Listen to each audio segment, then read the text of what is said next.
Student, आप सभी का स्वागत है मेरे यूट्यूब चैनल पैरेट क्लासेस में। तो पिछले वीडियो में हम सभी ने ये जाना कि जो 16 महाजनपद थे उनमें से जो सबसे शक्तिशाली महाजनपद था मगध, उस पर कितने राजवंशों ने राज्य किया। ठीक है, तो उनमें से हम सभी ने हर्यक वंश, नागवंश और नंद वंश को पिछले वीडियो में कवर कर लिया। ठीक है, और उसमें हमने ये भी जाना था कि जो भारत पर 2 विदेशी आक्रमण हुए थे वह कौन कौन से थे, और कुछ क्वेश्चन के सेट भी हमने पिछले वीडियो में सॉल्व किए थे। ठीक है, तो जिन बच्चों ने वो वीडियो नहीं देखा है तो प्लीज़ आप वो वाला वीडियो देख लीजिएगा। ठीक है, आगे बाकी राजवंशों को कवर करेंगे, तो उससे पहले थोड़ा सा क्विक रिवीजन कर लेते हैं। तो सबसे पहले हमने पढ़ा था कि जो मगध महाजनपद था उस पर सबसे पहले जो व्यक्ति आए थे उनका नाम था बिंबिसार। ओके, तो जब बिंबिसार आए मगध पर तो उन्होंने सबसे पहले हर्यक वंश की स्थापना की। ठीक है, और इसी हर्यक वंश का अंतिम जो शासक था वह था नागदशक। ठीक है, क्योंकि वो जो व्यक्ति था नागदशक वह एक अयोग्य व्यक्ति था, हमने पिछले वीडियो में पढ़ा था। तो उसकी हत्या उसकी सेनापति शिशुनाग, जिसका नाम था शिशुनाग, उसके द्वारा उसकी हत्या कर दी जाती है। ठीक है, और जब शिशुनाग उसकी हत्या कर देता है तो फिर शिशुनाग मगध पर नागवंश की स्थापना कर देता है। ठीक है, इतनी बात आप समझ गए। उसके बाद जो नागवंश था उसका अंतिम शासक होता है नंदीवर्धन। ठीक है, जिसकी हत्या कर देता है महापद्मानंद। तो जब महापद्मानंद नागवंश के अंतिम शासक नंदीवर्धन की हत्या कर देता है तो उसके बाद महापद्मानंद अपने वंश, मतलब उसका जो वंश था नंद वंश, उसकी स्थापना कर देता है मगध पर। ठीक है, फिर उसके बाद जो नंद वंश का अंतिम शासक होता है धनानंद। ठीक है, उसको कौन पराजित करता है युद्ध में? उसको पराजित करता है चंद्रगुप्त मौर्य। किसकी मदद से? अपने गुरु चाणक्य की मदद से। ठीक है, तो जब चंद्रगुप्त मौर्य नंद वंश के अंतिम शासक धनानंद को युद्ध में पराजित कर देता है तो चंद्रगुप्त मौर्य फिर मगध पर मौर्य वंश की स्थापना कर देता है। ठीक है, तो तीन राजवंशों को हमने पिछले वीडियो में कवर कर लिया था। तो आज का जो वीडियो है वह है मौर्य वंश का। ठीक है, तो आगे फिर हम पढ़ेंगे शुंग वंश को, फिर पढ़ेंगे हम कर्ण वंश को, सातवाहन वंश को, फिर पढ़ेंगे गुप्त वंश को। ठीक है, तो आपको ये सीक्वेंस याद होना चाहिए। ठीक है, जब चंद्रगुप्त मौर्य को कवर कर लेंगे तो उसके बाद जो शुंग वंश रहता है तो उसकी स्थापना कौन करता है? पुष्यमित्र शुंग। क्योंकि जो मौर्य वंश का अंतिम शासक होता है बृहदत्त मौर्य, उसकी हत्या पुष्यमित्र शुंग कर देता है। फिर पुष्यमित्र शुंग मगध पर अपने शुंग वंश की स्थापना कर देता है। ठीक है, और उसके बाद क्या होता है? जो शुंग वंश का अंतिम शासक होता है देवभूति, उसकी हत्या उसके ही मंत्री के द्वारा, उसका नाम था वासुदेव, उसके द्वारा कर दी जाती है। और जब वासुदेव शुंग वंश के अंतिम शासक देवभूति की हत्या कर देता है तो उसके बाद वासुदेव मगध पर कर्ण वंश की स्थापना कर देता है। ठीक है, और उसके बाद मगध पर कौन आता है? फिर आता है सिमुक। और जब सिमुक मगध पर आता है तो वह मगध पर सातवाहन वंश की स्थापना कर देता है। और उसके बाद सातवाहन वंश का जो अंतिम शासक होता है सातकर्णी, उसको ये कह सकते हैं उसको युद्ध में पराजित करता है श्रीगुप्त, और मगध पर गुप्त वंश की स्थापना कर देता है। ठीक है, तो एग्जाम में ये जो सीक्वेंस है ये पूछा जाता है, और इसके जो संस्थापक हैं ये भी एग्जाम में पूछे जाते हैं। ठीक है, लेकिन इनमें से सबसे इम्पोर्टेंट है मौर्य वंश और सबसे इम्पोर्टेंट है गुप्त वंश। ठीक है, तो जो आज का वीडियो है वह है मौर्य वंश के ऊपर। तो आज हम सबसे पहले मौर्य वंश को कवर करेंगे। ठीक है, तो अब रिवीजन हो गया है अपना, तो अब थ्योरी पर चलते हैं। ठीक है, तो जो नंद वंश का अंतिम शासक था धनानंद, उसको पराजित करता है चंद्रगुप्त मौर्य और मगध में मौर्य साम्राज्य की स्थापना करता है। ठीक है, अब जो मौर्य साम्राज्य है इसकी जानकारी 2 तरीके से मिलती है। पहला तो जो साहित्यिक स्रोत हैं उनके द्वारा मिलती है कि इस तरीके का मगध पर एक मौर्य साम्राज्य था, और कुछ पुरातात्विक स्रोत हैं वहाँ से भी मौर्य साम्राज्य के होने की जानकारी मिलती है। साहित्यिक स्रोत की बात करें तो जो अर्थशास्त्र था जो चाणक्य के द्वारा लिखा गया था उसमें भी मौर्य साम्राज्य की जानकारी मिलती है। उसके बाद है इंडिका जो मेगस्थनीज के द्वारा लिखी गई थी, उसमें भी मौर्य साम्राज्य की जानकारी मिलती है। उसके बाद है मुद्रा राक्षस जो विशाखदत्त के द्वारा लिखी गई थी, उसमें भी, और जैन और बौद्ध कुछ ग्रंथ भी हैं, उनमें भी मौर्य साम्राज्य का उल्लेख है। बात करें पुरातात्विक स्रोतों की तो जो अशोक के अभिलेख थे, जूनागढ़ के अभिलेख थे और रुद्रदामन के अभिलेख थे, वहाँ से भी मौर्य साम्राज्य के होने की साक्ष्य मिलते हैं। ठीक है, तो आगे बढ़ते हैं और जानते हैं कि जो मौर्य साम्राज्य का विस्तार कहाँ से कहाँ तक था। ठीक है, तो चंद्रगुप्त मौर्य ने मौर्य साम्राज्य की स्थापना की थी और एक विस्तृत राज्य की स्थापना की थी। अगर देखें तो यह कहाँ से कहाँ तक फैला था, तो यह उत्तर में हिमालय और दक्षिण में मैसूर तक, पश्चिम में अरब सागर तक और पूर्व में बंगाल और उत्तर पश्चिम में हिंदू कुश पर्वत तक फैला हुआ था। ठीक है, तो इस तरीके से मौर्य साम्राज्य का विस्तार था। आगे हमको ये जानना है कि जो मौर्य साम्राज्य था उसमें कितने शासक आए। तो सबसे पहले चंद्रगुप्त मौर्य आए जिन्होंने बेसिकली उसकी स्थापना ही की थी मौर्य साम्राज्य की। उसके बाद उनके बेटे बिंदुसार आते हैं और उसके बाद अशोक। ठीक है, उसके बाद दशरथ मौर्य आते हैं, संप्रति आते हैं, शालीशुक, देववर्मन, सद्धवन और बृहद्रथ। ठीक है, तो इन सभी को पढ़ने की कोई जरूरत नहीं है, इम्पोर्टेंट है तो सिर्फ चंद्रगुप्त मौर्य, बिंदुसार और अशोक। ठीक है, और जो मौर्य साम्राज्य का अंतिम शासक है बृहद्रथ, बस ये जानना जरूरी है कि मौर्य साम्राज्य का अंतिम शासक कौन था, तो वह था बृहद्रथ। ठीक है, बाकी इम्पोर्टेंट ओनली 3 है, चंद्रगुप्त मौर्य, बिंदुसार और अशोक। ठीक है, तो सबसे पहले चंद्रगुप्त मौर्य के बारे में जान लेते हैं। तो चंद्रगुप्त मौर्य मौर्य वंश के प्रथम शासक भी थे और संस्थापक भी थे। 322 ईसा पूर्व में नंद वंश के शासक धनानंद को पराजित करके यह मगध के राजा बने और इन्होंने चाणक्य को अपना प्रधानमंत्री बनाया। चाणक्य को कौटिल्य और विष्णुगुप्त भी कहते हैं। धनानंद को हराने के बाद चंद्रगुप्त मौर्य ने धनानंद की जो पुत्री थी दूधर्रा, उससे विवाह कर लिया। ठीक है, तो एग्जाम में अगर क्वेश्चन बने कि दूधर्रा किसकी बेटी थी, तो वह थी नंद वंश के अंतिम शासक धनानंद की। ओके, आगे है यूनानी लेखकों के द्वारा चंद्रगुप्त मौर्य को दिए गए नाम। ठीक है, तो जो कुछ यूनानी लेखक थे, इतिहासकार थे, जब उन्होंने पुस्तक लिखी तो चंद्रगुप्त मौर्य को अलग अलग नाम दिए अपनी पुस्तक में। जैसे जो प्लूटार्क था उसने चंद्रगुप्त मौर्य को एंड्रोकोर्स कहा अपनी बुक में। ठीक है, उसके बाद एक और रहे जस्टिन, उन्होंने चंद्रगुप्त मौर्य को सैंड्रोकोर्स कहा। ठीक है, लेकिन 1793 में सर विलियम जोन्स ने, ये वही व्यक्ति हैं जिन्होंने सबसे पहले यही बताया कि जो ये यूनानी लेखक हैं और इन्होंने जो अपने इतिहास में या कह सकते हैं अपनी बुक्स में जिनके नाम उल्लेख किए हैं, ये किसके नाम है, ये भारत में जो मगध साम्राज्य है उसके चंद्रगुप्त मौर्य के नाम है। ठीक है, तो किसने बताया था, ये विलियम जोन्स ने बताया था कि जो ये एंड्रोकोर्स हैं या और ये सैंड्रोकोर्स हैं, ये कोई और नहीं, ये चंद्रगुप्त मौर्य के ही उपनाम है। ठीक है, चलो आगे चलते हैं। 350 ईसा पूर्व में सेल्यूकस निकेटर ने मगध पर आक्रमण किया। ठीक है, पिछले वीडियो में आपको बताया था कि सेल्यूकस निकेटर कौन था, तो सेल्यूकस निकेटर था सिकंदर का थल सेनापति। ठीक है, जब इसने आक्रमण किया था भारत पे। ओके, तो 305 ईसा पूर्व में सेल्यूकस निकेटर ने मगध पर आक्रमण कर दिया, किंतु चंद्रगुप्त मौर्य ने उसे पराजित कर दिया और उसकी पुत्री कार्नेलिया, जिसको हेलेना भी कहा जाता है, उससे विवाह कर लिया।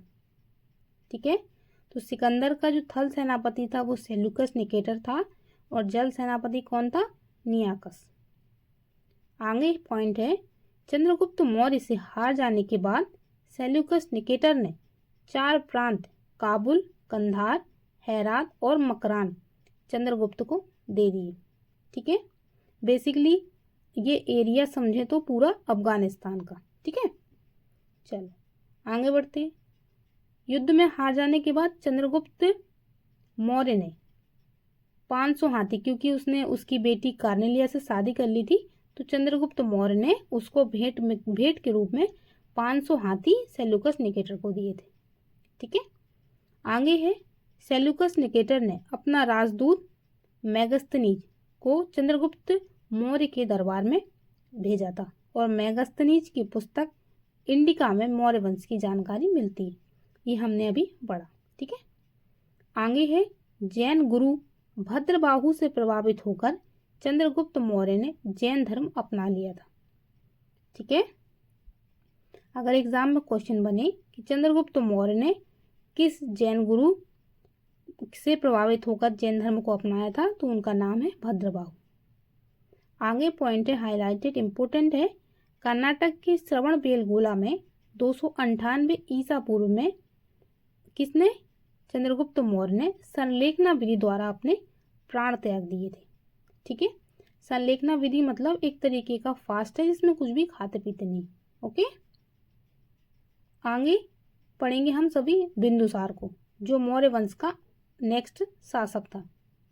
तो जो बिंदुसार था वो चंद्रगुप्त मौर्य का उत्तराधिकारी था और उसकी माता का नाम दूधर्रा था। बिंदुसार को अमित्रघात मतलब शत्रुओं का नाश करने वाला भी कहते हैं। सीरिया के शासक एंटीयोकस ने अपना राजदूत डाइमेक्स को बिंदुसार के दरबार में भेजा था। ठीक है, किस शासक ने? सीरिया के शासक एंटीयोकस ने। राजदूत का नाम क्या था? डाइमेक्स।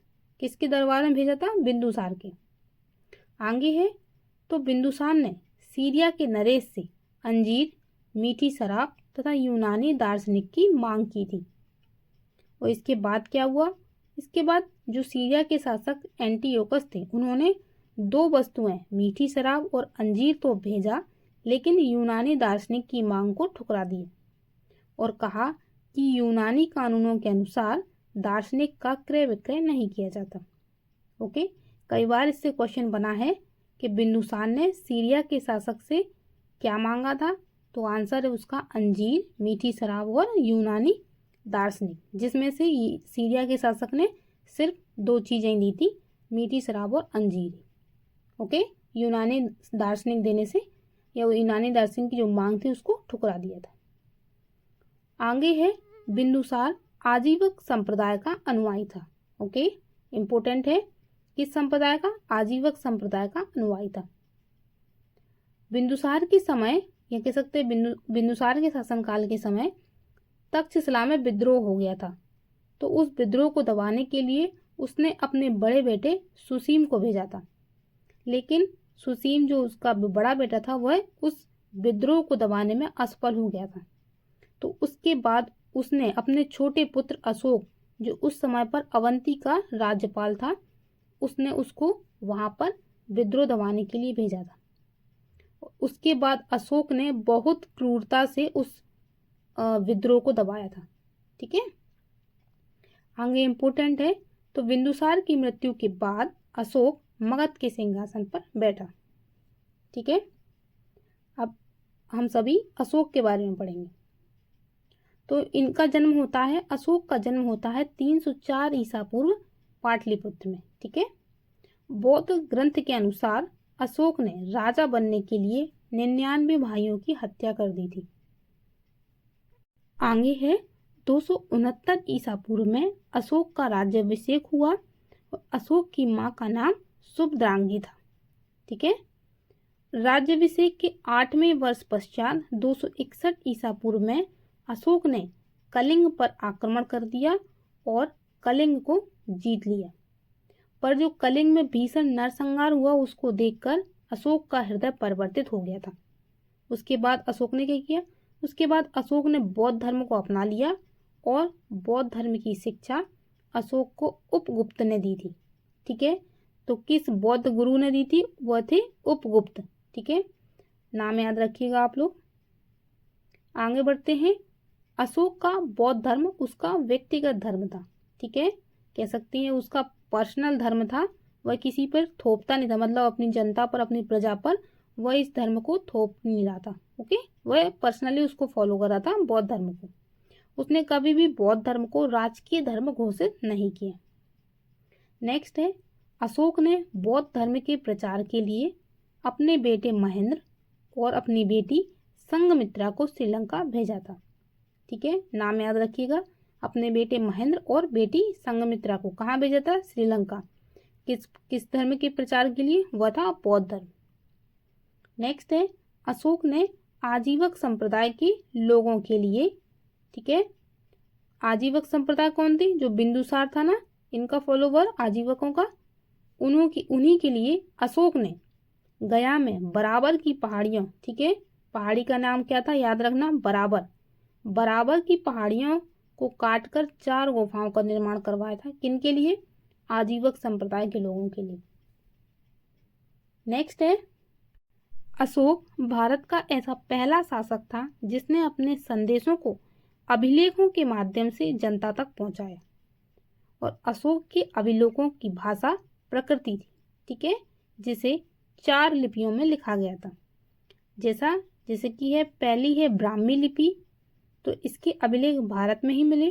दूसरी थी खरोष्ठी लिपि, जो दाएं से बाएं लिखी जाती थी, और इसके पाकिस्तान में मिली। ठीक है, अभिलेख। उसके बाद है अरमाइक, ओके, यह अफगानिस्तान में मिले। और उसके बाद है ग्रीक, यह अफगानिस्तान की उत्तरी सीमा में मिली। नेक्स्ट है, अशोक ने अपने अधिकतर अभिलेखों में अपना नाम देवनाम प्रियदर्शी, मतलब देवताओं का पसंद लिखा है। ओके। नेक्स्ट है, मध्य प्रदेश के गुर्जरा, कर्नाटक की मास्की, नेदर तथा उदय गोलान अभिलेखों में अशोक का स्पष्ट नाम अशोक ही लिखा हुआ है। ओके। नेक्स्ट पॉइंट रहेगा, राजस्थान के भाबरू का अभिलेख में अशोक ने खुद को मगध का सम्राट बताया है। ठीक है, तो कह सकते हैं आप, अगर इमेज में देखें तो इस तरीके के पत्थर जिसमें कुछ लिपि लिखी हुई है। ठीक है, तो यह लिपि है अशोक के शासनकाल की। ओके, जिसमें अशोक के शासनकाल के बारे में बताया गया। नेक्स्ट है, अशोक की धम्म यात्रा। तो अशोक ने लोगों को नैतिकता सिखाने के लिए जो नियम कानून की संहिता बनाई उसे ही धम्म कहते हैं। अशोक का धम्म स्वयं स्वनियंत्रण पर आधारित था। अशोक ने कहा कि व्यक्ति को अपने माता पिता की आज्ञा माने, व्यक्ति ब्राह्मण तथा भिक्षुकों का आदर करे। तीसरा पॉइंट था, व्यक्ति दास और सेवकों के प्रति उदार रहें। और चौथा पॉइंट था, व्यक्ति को जियो और जीने दो का पालन करना चाहिए। ठीक है, इस तरीके से अशोक ने लोगों को नैतिकता का नियम कानून सिखाया। ओके, आगे जो अशोक ने बहुत इंपॉर्टेंट अभिलेख लिखे थे उनको डिटेल से जान लेते हैं। ओके, तो जो अशोक के अभिलेख थे उनको 3 भागों में बांटा गया। एग्जाम से डेफिनेटली क्वेश्चन बनता है, तो थोड़ा है, मतलब कह सकते हैं कि डिफिकल्ट लगेगा समझने में, बट मैं आपको आसान भाषा में समझाऊंगी। ओके, तो जो अशोक के अभिलेख थे वो उनको 3 भागों में बांटा गया। सबसे पहले तो शिलालेख, ठीक है, उसके बाद रहेगा स्तंभ लेख और उसके बाद रहेगा गुहालेख। ठीक है, भारत में शिलालेख का प्रचलन सर्वप्रथम अशोक ने ही किया था। ओके, तो जो बाकी कह सकते हैं मौर्य राजा थे उनमें से जो अशोक थे उन्होंने ही सबसे पहले शिलालेखों का प्रचलन किया था। ठीक है, अगर आपने कभी देखा होगा किसी भी चीज़ का, किसी ब्रिज का या किसी भी स्कूल कॉलेज का इनॉग्रेशन होता है, तो इनॉग्रेशन के समय आप देखते होंगे कि एक शिला पर, एक पत्थर पर कुछ लिखा जाता है कि किसके द्वारा ये बनवाया गया है और उस समय पर सांसद कौन था, उस समय पर विधायक कौन था, इस तरीके से उस दीवार पर वो लिखा होता है। ठीक है, तो उसी तरीके से अशोक के शासनकाल के समय भी इस तरीके के पत्थर बीच चौराहों पर, ऐसी कह सकते हैं फेमस जगहों पर रखे जाते थे जिनमें अशोक के बारे में लिखा जाता था, या कह सकते हैं उस जगह के बारे में या उस समय के शासनकाल के बारे में लिखा जाता था। ठीक है, तो अशोक के शिलालेखों की खोज 1750 में टी फैनतेलर ने की थी। ओके, इस व्यक्ति का नाम याद रखना, व्यक्ति का नाम है टी फैनतेलर और इसकी संख्या 14 है। जब खोज करी थी तो उसको पता चला कि इस तरीके के शिलालेख हैं जिनकी संख्या है 14। परंतु अशोक के अभिलेखों को पढ़ने की, ठीक है, पहली सफलता 1837 ईस्वी में जेम्स प्रिंसेप को मिली। ओके, खोज तो हो गई थी 1750 में, लेकिन उसको पढ़ेगा कौन? ठीक है, तो सबसे पहले पढ़ने की सफलता मिली थी जेम्स प्रिंसेप को 1837 में। ओके, नाम याद रखिएगा आप लोग। अब डिटेल से 1 बाय 1 कवर कर लेते। ओके, शिलालेख के बारे में सबसे पहले जान लेते। तो शिलालेख है वह 2 प्रकार से, एक तो बृहद शिलालेख जो बहुत बड़े पत्थर पर लिखे हैं, और फिर है लघु शिलालेख जो छोटे छोटे पत्थरों पर लिखा हुआ है। बृहद शिलालेख की बात करें तो अशोक के 14 दीर्घ शिलालेख 8 अलग अलग स्थानों पर पाए गए हैं और विभिन्न शिलालेखों का एक समूह है। ठीक है, उसके बाद लघु शिलालेख की बात करें तो अशोक के 15 लघु शिलालेख।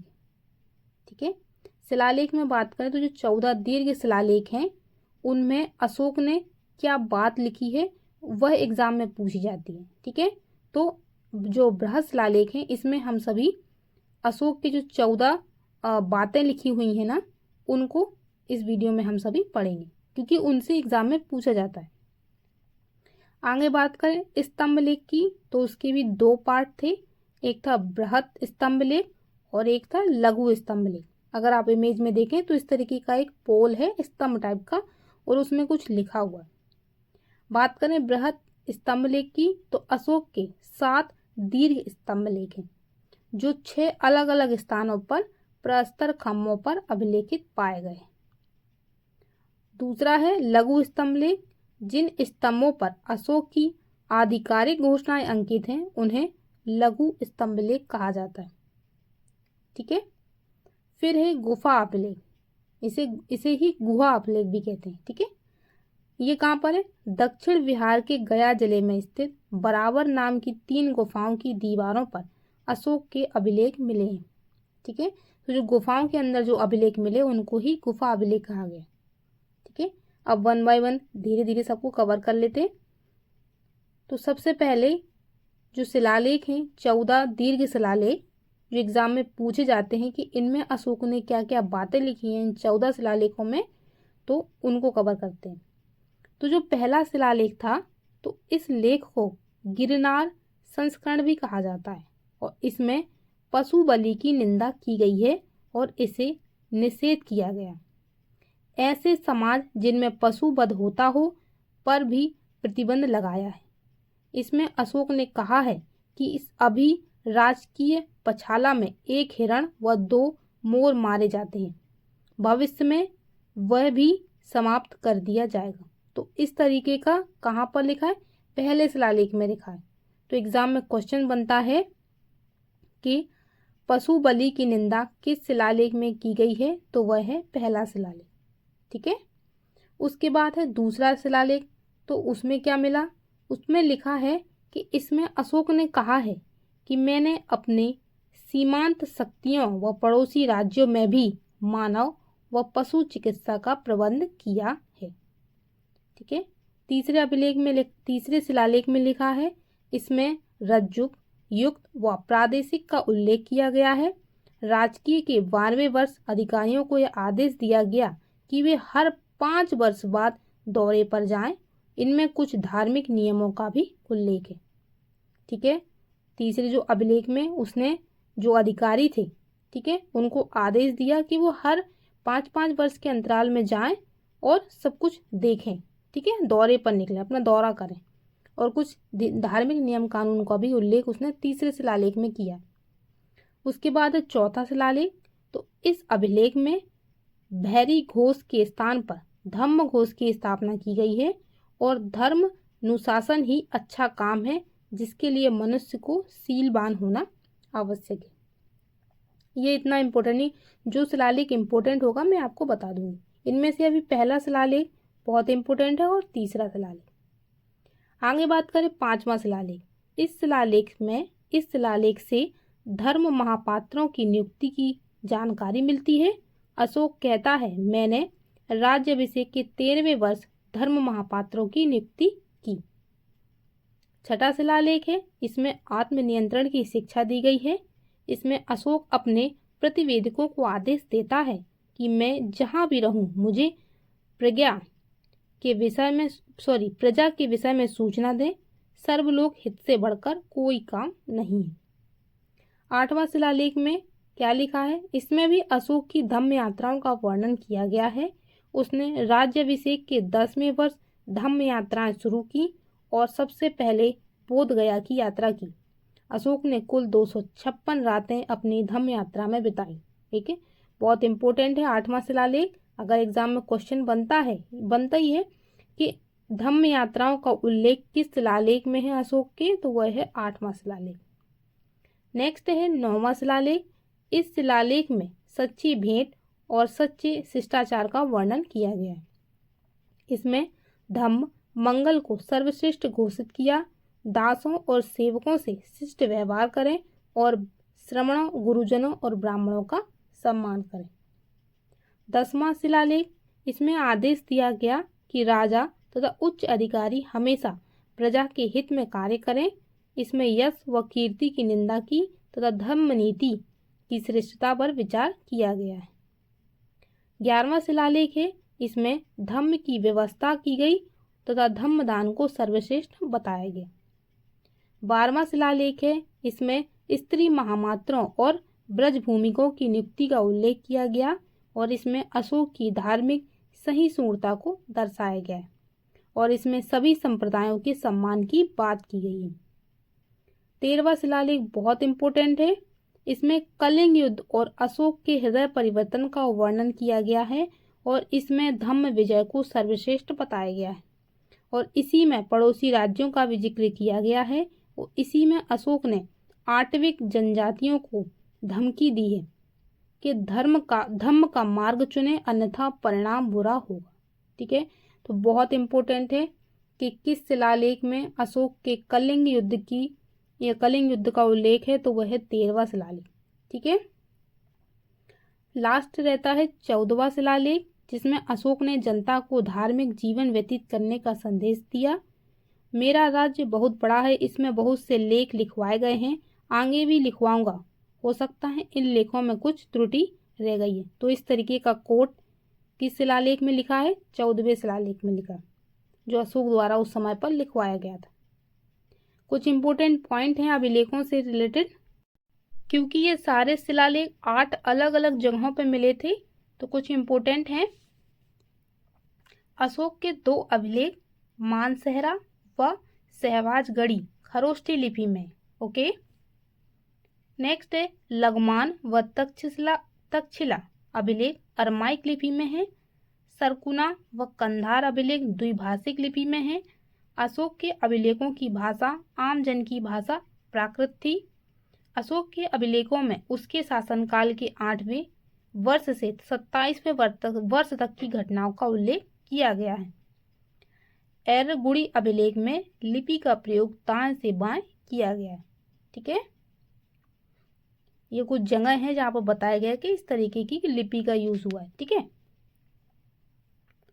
अशोक के शिलालेख की भाषाओं की बात करें तो अशोक के अभिलेखों में केवल 3 भाषाओं का उपयोग किया गया है, प्राकृतिक, आरामी और ग्रीक। ठीक है, अशोक के अधिकांश अभिलेख प्राकृतिक भाषा में। उपमहाद्वीप के उत्तर पश्चिम में अशोक के शिलालेख ग्रीक और अरामी थे। अरामी मतलब अरमाइक। ठीक है, बोथ आर सेम। नेक्स्ट है अधिकांश प्राकृतिक शिलालेख ब्राह्मी लिपि में थे और कुछ उत्तर पश्चिम में खरोष्ठी लिपि में थे। अफगानिस्तान में शिलालेख ग्रीक और अरामिक लिपि में लिखे गए थे। कंधार का शिलालेख द्विभाषी है, जो ग्रीक और अरामी दोनों भाषाओं में लिखा गया है। एग्जाम पर्पज से इतना इम्पोर्टेंट नहीं है, बट जानने के लिए जरूरी है, तो आप लोग एक बार पढ़ लीजिएगा। अब बात करेंगे स्तंभ के बारे में। ठीक है, अभी हमने शिलालेख पढ़ लिए, अब हम पढ़ेंगे अशोक के जो 7 स्तंभ थे उनके बारे में। तो सबसे पहला था प्रयाग स्तंभ लेख। यह पहले कौशाम्बी में स्थित था और इस स्तंभ लेख को अकबर ने इलाहाबाद के किले में स्थापित करवाया। दूसरा है दिल्ली टोपरा। यह स्तंभ लेख फिरोज शाह तुगलक के द्वारा टोपरा से दिल्ली लाया गया। उसके बाद दिल्ली मेरठ। यह पहले मेरठ में स्थित था और यह स्तंभ लेख फिरोज शाह द्वारा दिल्ली लाया गया। उसके बाद रामपुरवा। यह स्तंभ लेख चंपारण जो बिहार में है वहाँ स्थापित है और इसकी खोज 1872 ईस्वी में कार्लायल ने की थी। उसके बाद लौरिया अरेराज। यह चंपारण बिहार में है। और उसके बाद लौरिया नंदनगढ़ जो चंपारण बिहार में है और इस स्तंभ लेख में मोर का चित्र बना हुआ है। 7वां स्तंभ लेख इंपॉर्टेंट है, उसको आगे डिस्कस करेंगे। ठीक है। लघु स्तंभ लेख की बात करें तो लघु स्तंभ शिलालेख अशोक के स्तंभों पर खुदे 5 लघु अभिलेखों का उल्लेख करते हैं। वे छोटे रॉक शिलालेखों से पहले हैं। ये शिलालेख अशोक के शासनकाल के प्रारंभिक काल के हैं। ठीक है। लघु स्तंभ लेख की बात करें तो पहला है विधता का आदेश है, जिसमें कौन सी विशेषताएं हैं? संघ में असहमति के लिए सजा की चेतावनी दी गई है। दूसरा है रानी के आदेश। अशोक ने घोषणा की कि रानियों के उपहारों को श्रेय दिया जाना चाहिए। तीसरे वाले में निगाली सागर स्तंभ शिलालेख, जिसमें कनक मुनि बुद्ध की ऊंचाई बढ़ाने के लिए अशोक के समर्पण का उल्लेख है। और फिर है लुम्बिनी देही स्तंभ शिलालेख, जिसमें अशोक की लुम्बिनी यानी बुद्ध की जन्मस्थली यात्रा के बारे में उल्लेख है। तो ये छोटे छोटे लघु स्तंभ शिलालेख है। कुछ पॉइंट है। कौशाम्बी अभिलेख को ही रानी का अभिलेख कहा जाता है। नेक्स्ट पॉइंट है अशोक का सबसे छोटा स्तंभ लेख लुम्बिनी देही जो नेपाल में है। इसी में लुम्बिनी में धम्म यात्रा के दौरान अशोक द्वारा भू राजस्व की दर घटा देने की घोषणा की गई है। अशोक का 7वां, ठीक है, जो पिछले नहीं पढ़ पाया था ये नेक्स्ट है। ठीक है, यही है 7वां अभिलेख। अशोक का 7वां अभिलेख भाब्रू शिलालेख जो जयपुर में है सबसे लंबा है। ठीक है, जो 7वां स्तंभ लेख है ये सबसे लंबा है। ठीक है, और प्रथम पृथक शिलालेख में यह घोषणा है कि सभी मनुष्य मेरे बच्चे हैं। अशोक के धर्म संदेश 7वें स्तंभ लेख में है और शीर्ष पर वृषभ प्रतिमा रामपुरवा जो बिहार में है स्तंभ लेख में।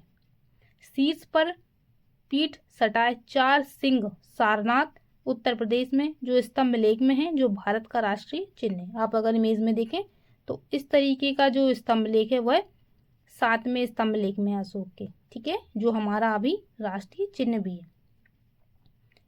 अब बात करेंगे गुहा अभिलेख की। तो अशोक ने 3 पहाड़ियों को कटवाकर आजीविकों को दान में दी थी, जो निम्नलिखित हैं। पहली है कर्ण चौपर, दूसरी है सुदामा गुफा और फिर है विश्व झोपड़ी गुफा। ठीक है, बात करें लोमस ऋषि की गुफा तो यह दशरथ द्वारा बनवाई गई थी, जो आजीविकों को दान में दी गई थी। दशरथ कौन? यह अशोक के बाद के शासक थे। ठीक है, मौर्य साम्राज्य के नेक्स्ट शासक था अशोक के बाद, वह था दशरथ। ठीक है, और इसने भी गुफा बनवाई थी, उसका नाम था लोमस ऋषि की गुफा, और इसने भी आजीविकों को ही दान में दी थी जिस तरीके से अशोक ने दी थी। उसके बाद इसने नागार्जुनी पहाड़ी गुफा अभिलेख जो गया बिहार में है, वह भी दशरथ द्वारा बनवाई गई थी और यह भी आजीविकों को दान में दी गई थी। और यहाँ के लोगों ने इसका नाम गोपिका, वाणिका, वहीपका दे दिया। ठीक है, तो यहाँ के स्थानीय लोगों ने इनके 2-3 नाम भी दे दिए थे। इस पहाड़ी के? नागार्जुनी पहाड़ी के। आगे हाईलाइटेड पॉइंट है कि बराबर की पहाड़ियों का आधुनिक नाम खलवितिक पर्वत है और सुदामा गुफा तथा विश्व झोपड़ी गुफा का निर्माण राज्य अभिषेक के 92वें वर्ष तथा कर्ण चौपर गुफा का निर्माण राज्य अभिषेक के 19वें वर्ष में करवाया गया था।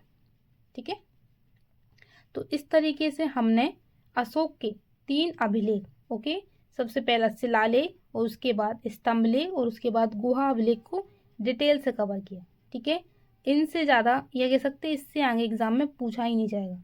ठीक है, क्योंकि मैंने बहुत डिटेल से वीडियो बना दी है। अब बात करते हैं पूरे मौर्यकालीन की सैन्य व्यवस्था के बारे में। तो इन यूनानी इतिहासकारों के अनुसार चंद्रगुप्त की सेना में 6 लाख पैदल, 30,000 अश्वरोही, 9,000 गज सेना और 8,000 रथ सेना थी। नेक्स्ट है, मेगास्थनीज के अनुसार सेना को देखने के लिए अलग एक विभाग था और इस विभाग में 30 सदस्य थे और उच्च अधिकारियों को महामात्रा कहा जाता था। कौटिल्य के अनुसार राजा को स्थिति के अनुसार 3 प्रकार का युद्ध करना चाहिए। ओके, तो जो चाणक्य थे, जिन्हें कौटिल्य भी कहा जाता था, उन्होंने जो अपनी पुस्तक लिखी थी अर्थशास्त्र, उन्होंने राजा को 3 प्रकार का युद्ध करना चाहिए इस तरीके का सुझाव दिया उन्होंने अपनी पुस्तक में। पहला उन्होंने उस पुस्तक में दिया प्रकाश युद्ध के बारे में, तो यह युद्ध होता है आमने सामने का युद्ध। दूसरा युद्ध उन्होंने बोला कूट युद्ध, जिसमें चालाकी और छलबाजी से युद्ध किया जा सकता है। तो एक होता है तूषणी युद्ध, जिसमें अप्रत्यक्ष युद्ध होता है, जिसमें शत्रु के राज्य में गृह युद्ध छुड़वा देते हैं। तो इस तरीके के 3 प्रकार के युद्ध कौटिल्य ने किसी राजा के लिए बताए। अब बात करते हैं मौर्यकालीन प्रमुख अध्यक्षों के बारे में। बात करें तो पहला अध्यक्ष होता है शुल्क अध्यक्ष, जो क्या काम करता था मौर्य साम्राज्य में, व्यापार से प्राप्त जो उसको कर होता था या चुंगी होती थी उसको एकत्रित करता था। दूसरा होता था पोतवा अध्यक्ष, जो नापतोल के मान को नियंत्रित करता था। फिर होता था सूत्रा अध्यक्ष, जो वस्त्र उद्योग मंत्री होता था। फिर होता था सूना अध्यक्ष, जो बूचड़ खाने और चर्म उद्योग का अध्यक्ष होता था। और फिर होता था लक्षणा अध्यक्ष, जो टकसाल का अध्यक्ष होता था। फिर होता था अश्व अध्यक्ष, उसमें घोड़े की देखभाल करने वाला होता था। फिर होता था हस्ती अध्यक्ष, जो हाथियों की देखभाल करने वाला होता था। फिर होता था अकारा अध्यक्ष, जो खान मंत्री होता था। और फिर होता था कृषि विभाग, उसका नाम था सीता अध्यक्ष। ठीक है, तो इस तरीके के कुछ अध्यक्ष थे मौर्यकालीन साम्राज्य में। अब बात करते हैं सामाजिक व्यवस्था के बारे में। तो चाणक्य ने अर्थशास्त्र में परंपरागत 4 वर्णों का उल्लेख किया है, ब्राह्मण, क्षत्रिय, वैश्य और शूद्र। लेकिन जो मेगास्थनीज था, तो मेगास्थनीज ने चातुवर्ण व्यवस्था का उल्लेख नहीं किया। उसने आर्थिक आधार पर भारतीय समाज को 7 वर्गों में बांटा है, जिसमें पहला था दार्शनिक, इसके अंतर्गत पुजारी, भिक्षु और विद्वान आदि आते थे। दूसरा था कृषक, तो मेगास्थनीज ने 7 वर्गों में कृषकों की संख्या सर्वाधिक बताई है। फिर है पशुपालक, तो यह पशुपालन का कार्य करते थे। फिर है व्यापारी शिल्पी, यह अधिकांशतः नगरों में निवास करते थे। फिर है सैनिक, तो समाज में किसानों के बाद सैनिकों की सर्वाधिक संख्या थी। उसके बाद है निरीक्षक, यह समाज में व्यवस्था का निरीक्षण करते थे। उसके बाद है मंत्री, जो समाज में इसके अंतर्गत शासक वर्ग आता था, वह थे। ठीक है, आगे बात करें तो मौर्यकालीन वास्तुकला के बारे में बात करते हैं। तो मौर्य काल में लकड़ी के भवन हुआ करते थे, जो वर्तमान पटना से मिले हैं। उसके बाद मौर्य काल में पत्थर के कुशल कारीगर भी होते थे। नेक्स्ट पॉइंट है, अशोक ने मध्य प्रदेश में सांची का स्तूप बनवाया, जो सबसे बड़ा स्तूप है। उसके बाद अशोक ने यूपी के सारनाथ में अशोक स्तंभ बनवाया, जिस पर पत्थर के शेरों को एक ही जगह पर रखा गया, जो अहिंसा का सूचक है और यही भारत का राष्ट्रीय चिन्ह भी है। अब है टेस्ट की बारी। हम सभी ने थ्योरी कंप्लीट कर ली है। चलो तो कुछ क्वेश्चन है, उनको सॉल्व कर लेते हैं। इसमें से पहला क्वेश्चन है, मुद्रा राक्षस के रचयिता हैं। ठीक है, तो ऑप्शन है आपके पास विशाखदत्त, सोमदेव, मेगास्थनीज और इनमें से कोई नहीं। ठीक है, तो अभी आपको बताया था मैंने, तो राइट आंसर है इसका विशाखदत्त। नेक्स्ट है, अर्थशास्त्र के रचयिता कौन है? ऑप्शन है आपके पास सोमदेव, मेगास्थनीज, कौटिल्य और इनमें से कोई नहीं, तो यहाँ पर राइट आंसर होगा कौटिल्य। नेक्स्ट है बृहत कथा मंजरी के रचयिता कौन है? तो ऑप्शन है आपके पास कौटिल्य, सोमदेव, मेगास्थनीज और क्षेमेंद्र, तो यहाँ पर राइट आंसर होगा क्षेमेंद्र। ठीक है, नेक्स्ट है, निम्न में से किस जैन ग्रंथ में मौर्य वंश का विवरण मिलता है? ऑप्शन है समयसार, बी है कल्पसूत्र, प्रवचन सार और इनमें से कोई नहीं। ओके, तो यहाँ पर राइट आंसर होगा वह होगा कल्पसूत्र। नेक्स्ट है, मेगास्थनीज द्वारा लिखित पुस्तक है, तो ऑप्शन है इंडिका, अर्थशास्त्र, मुद्रा राक्षस और इनमें से कोई नहीं। तो राइट आंसर है आपका इंडिका। नेक्स्ट है, यूनानी विद्वानों ने चंद्रगुप्त मौर्य को क्या कहा? ऑप्शन है यूरेसिस, सैंड्रोकोट्स, विश्व विजेता और इनमें से कोई नहीं। तो राइट आंसर है ऑप्शन बी, सैंड्रोकोट्स। नेक्स्ट है, चंद्रगुप्त मौर्य के दरबार में सेल्यूकस निकेटर का राजदूत कौन था? ऑप्शन है मेगास्थनीज, जस्टिन, प्लूटार और कार्टियस। तो यहाँ पर राइट आंसर होगा वह है मेगास्थनीज। नेक्स्ट है, चाणक्य के बचपन का नाम क्या था? ऑप्शन है नारायण, सिद्धार्थ, विष्णुगुप्त और इनमें से कोई नहीं। तो राइट आंसर है विष्णुगुप्त। भारत का नेक्स्ट क्वेश्चन है, भारत का मैकियावेली किसे कहा जाता है? तो ऑप्शन है सम्राट अशोक, जस्टिन, बिंदुसार और चाणक्य। तो राइट आंसर है चाणक्य। नेक्स्ट है, मौर्य वंश का संस्थापक कौन था? ऑप्शन है आपके पास बिंदुसार, चंद्रगुप्त मौर्य, अशोक और इनमें से कोई नहीं। तो राइट आंसर है चंद्रगुप्त मौर्य। नेक्स्ट है, चंद्रगुप्त मौर्य की माता का नाम क्या था? तो ऑप्शन है आपके पास मूर, मेबला, उर्वशी और इनमें से कोई नहीं। तो यहाँ पर राइट आंसर होगा वह होगा मूर। ठीक है, इसलिए उनका सरनेम मौर्य है। नेक्स्ट है, बौद्ध एवं जैन ग्रंथों के अनुसार चंद्रगुप्त मौर्य किस वर्ण के थे? ठीक है, ऑप्शन है आपके पास शूद्र, वैश्य, ब्राह्मण और क्षत्रिय। तो राइट आंसर है आपके पास क्षत्रिय। नेक्स्ट है, चंद्रगुप्त मौर्य ने किन से जैन धर्म की शिक्षा ली? ठीक है, नहीं यहाँ पे नेक्स्ट क्वेश्चन है, चंद्रगुप्त मौर्य किस धर्म का मत अनुयायी था? ठीक है, तो ऑप्शन है जैन धर्म, बौद्ध धर्म, पारसी धर्म और इनमें से कोई नहीं। ठीक है, तो यहाँ पर राइट आंसर होगा वह होगा जैन धर्म। ठीक है, नेक्स्ट है, चंद्रगुप्त मौर्य ने किन से जैन धर्म की शिक्षा ली थी? तो ऑप्शन है स्थलबाहु, रुद्रदामन, भद्रबाहु और इनमें से कोई नहीं। तो राइट आंसर है यहाँ पर ऑप्शन सी, भद्रबाहु। नेक्स्ट है, जूनागढ़ अभिलेख किस लिपि में लिखा गया है?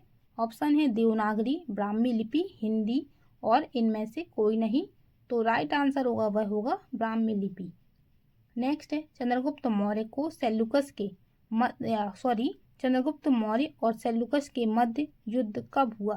ठीक है, ऑप्शन है 405 ईसा पूर्व में, 305 ईसा पूर्व में, 307 ईसा पूर्व में और नन ऑफ दीस। ठीक है, तो राइट आंसर है 305 ईसा पूर्व में। ठीक है, नेक्स्ट क्वेश्चन पे चले। नेक्स्ट है, बिंदुसार का शासनकाल रहा? तो ऑप्शन है 298 ईसा पूर्व से 273 ईसा पूर्व तक।